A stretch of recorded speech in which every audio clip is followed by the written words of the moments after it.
So today we have an anonymous employee from Kcura who is going to tell us a little bit about a real-life OCR experience that he had. Take it away. All right. So the following account is true. I know it's true because I lived through it. I'm going to alter the names, places, events, and the situation itself in order to protect both my identity and that of those who were involved.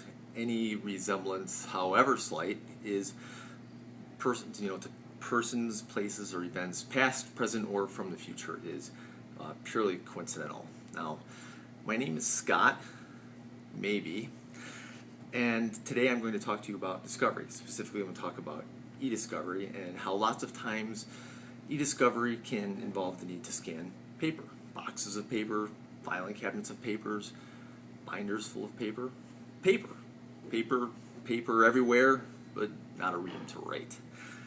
So back in the day, which wasn't that long ago, offices like this were filled with paper. There'd be stacks of paper everywhere. There'd be like these shelves you see, these filing cabinets, all of them would just be filled with paper. There would even be lines of people waiting impatiently at the copier to make more paper. Now there's next to none, except on some people's desks. I think it was early 2006, maybe 2000. It was 2007 because I was at a conference and I was approached by one Wile E. Coyote at the conference. Yeah, that's right, Wile E. Coyote of Coyote Unlimited. It was pretty surprising that he came up and was talking to me, but he was bringing suit against Acme Corporation. What was that case about? Oh, well, the exact words escape me, but it was something to the effect that Mr. Coyote was alleging that on 850 separate occasions he purchased through the Acme mail order department products which did do him bodily injury, and other people were injured as well. So like when they would be doing their filming of their different events that they were holding, the people would get injured, and sadly some even lost their lives. It was very tragic, and it was largely due to defects in manufacture, improperly placed cautionary labeling, or just none at all, and premature detonation, inordinately powerful detonations, unexpected detonation, and just failures to detonate in general. So I recall how, I think it was during some of the first pretrial motions, the very first pretrial motion that I was at, Wile E. Coyote, his legal team, made a discovery request, and they wanted every single piece of paper that Acme possessed in their mail order department.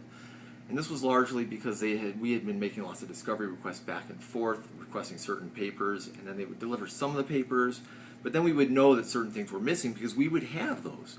Because some of the things, like we would receive, we'd have copies of stuff that that Coyote had ordered, but they wouldn't provide us with any sort of corresponding paper. And we also had paper from other companies that had similar problems, and they wouldn't be providing that to us either. So he made the argument that evidence of their malfeasance could exist anywhere, and that the only way to find its steps would be to scan and image all paper. Now,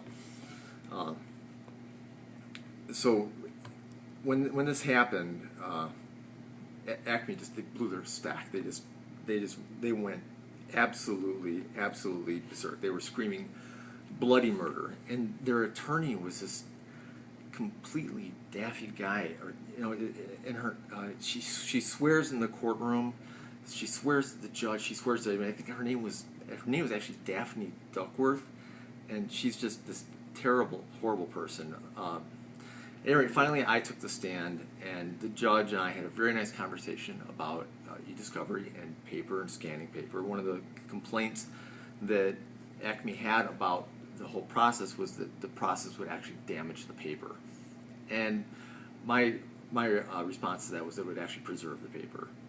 And I suspected that there were around 6 filing cabinets of paper, because I knew there was just a couple employees that handled the orders that Coyote was putting through. And so when Daphne cross-examined me, she just gets hung up on this point of how much it's going to cost. She keeps asking me over and over again, how much is it going to cost? How much is it going to cost? I'm like, I don't know. It's like, I think it's just like, I don't know how many filing cabinets there are. I don't know how thick the paper is. I don't know how much paper there is. She's like, well, just guess. And so I said, you want me to guess? And she said, yes, guess. And I said, oh, I'm going to guess then. And my guess is that it's going to cost about $10,000. And she says, $10,000. And she's just going all crazy. And I said, yes, $10,000. And that's my guess. You asked me to guess. I'm guessing $10,000. That's my guess. So at the end, in a surprise, and it was a surprise ruling. It happened, I think it was Christmas Eve of 2009. I mean, this took a long time for this to actually all come to place. So it started in 2007. 2009, we finally get to a decision. And the judge actually took the entire filing system of Acme Corporation. He ruled that it was like a computer. So we can take computers and image computers, and if a computer is central to the case, and the filing system in Acme was central to the case, and he said the whole thing is searchable, and we need to get to the bottom of what was happening and whether or not it was intentional. And so I end up with an order, a Christmas Eve order from the judge saying that that I would go and image everything and scan all the paper, which we showed up on the ground to do. And instead of 6 filing cabinets, there were closer to 200, and as opposed to being $10,000, it was closer to about 200,000 clams. And it was quite a big job, but we got it done. And in the end, we had all these images of paper. And now, what do we do with that? Well, then we had to use optical character recognition on it, which is the process of taking like an image, which is just, if you take a picture of a piece of paper with your iPhone, all that's stored is, like a bitmap of X and Y coordinates. This one's black, this one's white, this is red, the different colors and that kind of thing, and where they are. There's no real information in that image about the text.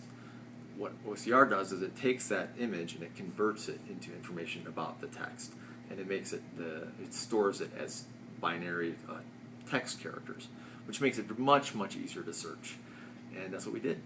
And that's my story, and I'm sticking to it.